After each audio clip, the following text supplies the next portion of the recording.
Hi, my lovely friend. This is Hello IT World Learning Tutorial channel for you. Today, in this tutorial, I am going to show you how to change scale and layout with scales on Windows 11.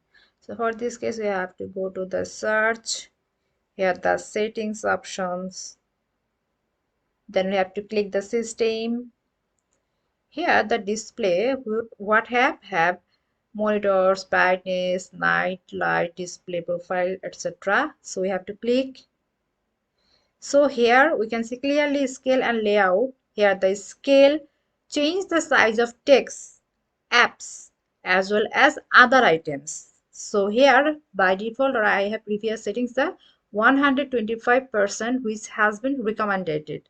Now if I want to change this, if I want to do the reduce or reduct which have 100%, if I click here the whole system will be small things. See, we can see clearly the system has been changed which have small size.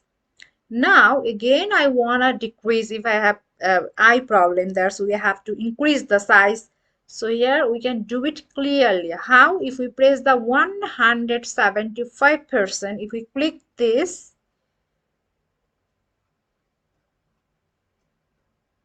see the system has been increased with the scale size 157.